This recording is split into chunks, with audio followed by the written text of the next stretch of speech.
At dawn, when you have trouble getting out of bed, tell yourself, I have to go to work as a human being. What do I have to complain of if I'm going to do what I was born for?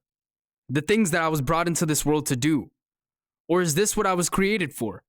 To huddle under the blankets and stay warm? More often than not, you'll see a large amount of stress put on the ideas of discipline and hard work, and anime through many characters, heroes, and villains alike.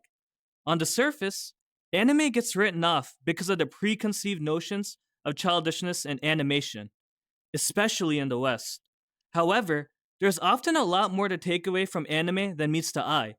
And as the world opens up to these ideas more and more, we'd like to highlight one of these traits today: discipline in anime characters. Through a series of character examples across many different stories, we'll dive into how the principles of hard work gets ingrained into the genre and what we as viewers can take away from these characters. I don't think it's a far cry to admit that, in all of One Piece, Zoro is the character that exemplifies the ideas of hard work and determination towards one's goals more than anyone.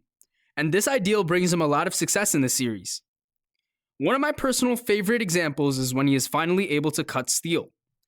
This is one of the defining traits of being a great swordsman, and he is finally able to achieve that through a lot of training. He is constantly training on the ship when he is not sleeping, and we see multiple instances of this. In fact, I think it would be safe to say that he is really the only one that trains with the intensity of some of the other characters. Zoro's determination to never lose again is a result of the countless hours he put into honing his swordsmanship. Even though he is blessed with natural potential, his strong will, which manifests into real-life power through haki, is a result of the values that he has instilled in him as a child training against Kuina and fighting for all his life. These values are what have carried him through victory in the series, and Zoro remains a shining and really badass example of hard work triumphs all. And we should value ourselves in our crafts as much as we can. Rock Lee, one of the pioneers in anime representing the saying, hard work beats talent when talent doesn't work hard enough. Many people appreciate Lee for never taking the easy way out of things and just following his own path to become a ninja. The best example of this was one scene in Naruto where I remember Rock Lee had to get life-changing surgery on his legs where there was a possibility he could die. He was on top of the balcony talking to Tsunade as she was taking the lead for this operation, asking why Lee would even consider something as risky as this. That he could be successful and focus on another career rather than taking an unthinkable risk to become a ninja. Lee reassured her, showing his determination to do whatever possible to get back on his feet. These principles were instilled in him from a very young age, when he was still in the academy. Before being assigned to a team, Lee himself recognized that he had liabilities when it came to the inability to use ninjutsu and genjutsu. Once again, Lee could have taken the easier path and just given up on being a shinobi early while he could. Yet in his mind, he just had to find a way to cover those weaknesses. As a result, he knew he had to train day and night. He would always wander off into the forest by himself and work on his taijutsu, as well as his strength and conditioning overall, whether it was with push-ups or jump ropes. We aren't talking about 10 or 20, more like in the thousands. When he was finally assigned to the team, there was a down moment where he felt inferior to his teammate, the naturally talented and prodigy Neji. He felt like he couldn't catch up to him no matter what he did, and that it was pointless trying to close the gap. Guy, as one of the best teachers in anime, reminded him that although he doesn't have the skills of Neji, he had a better gift, which is the art of perseverance and never giving up. A lot of people in his position would have quit facing this many obstacles, while he looked at it from a different perspective and used it as fuel for his fire. Whenever you see him in Naruto, he's never caught slacking, as he's always either working on improving himself or he's trying to spar somebody. Like, no bro, seriously take a break. Overall though, discipline serves as the backbone of Lee's character, and he never makes excuses when it comes to his goals.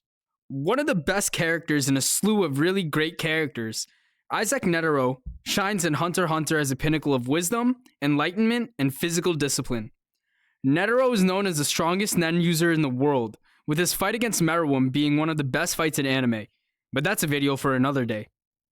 The part I want to highlight about Netero for this video is a story we learn about how he became the character we know him as.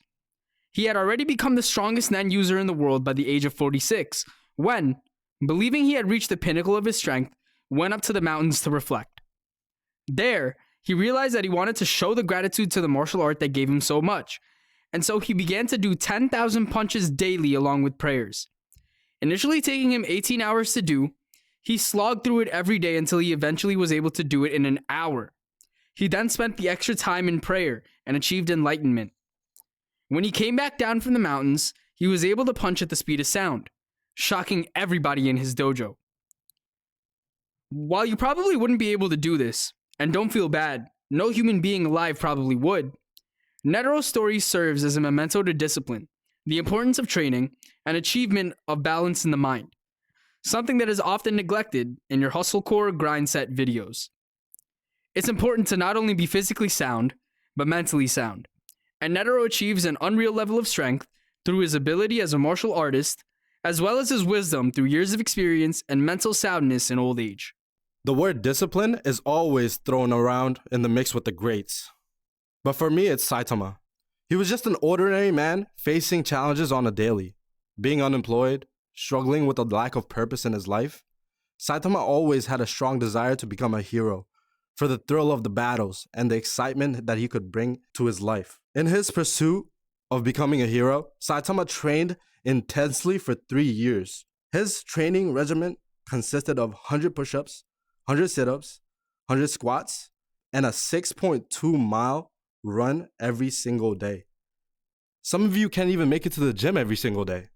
Not only that, but he did his training without any air conditioning or heating, just to build mental toughness. Did I mention the fact that he did it for 3 years straight? He's basically the David Goggins of the anime world.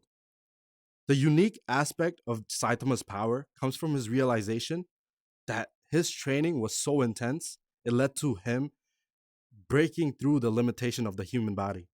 As a result, he became overwhelmingly strong that he could defeat any opponent with a single punch, hence the name One Punch Man. Ippo Makunoichi is an extremely realistic of discipline for us. After all, he's in a world that's pretty normal besides Takamura for all I know. Many people on social media have dedicated motivational pages starring Ippo, and for good reason. Ippo shows you not just how far hard work can get you, but he's also a man with principles. A lot of people, especially fellow boxers, respect his hustle. And reasons like this is why many people highlight his training in their Instagram reels or YouTube videos. I want to be a little different though. Rather than using one of his boxing matches or his training as an example of discipline, let me put a unique spin and use his relationship with his mother, Hiroko Makunoichi, instead. A lot of people relate discipline to physical health.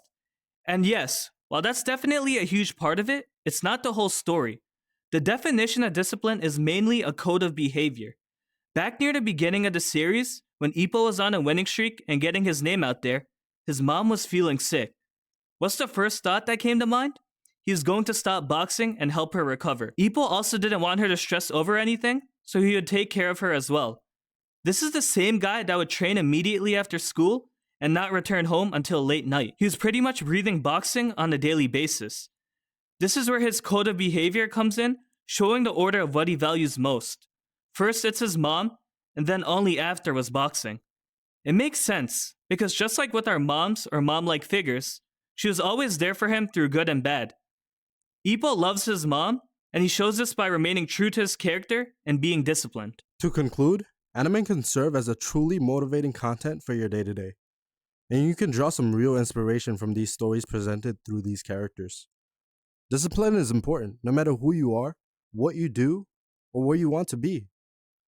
So it's always important to have those little reminders that you should always maintain your discipline whenever you can.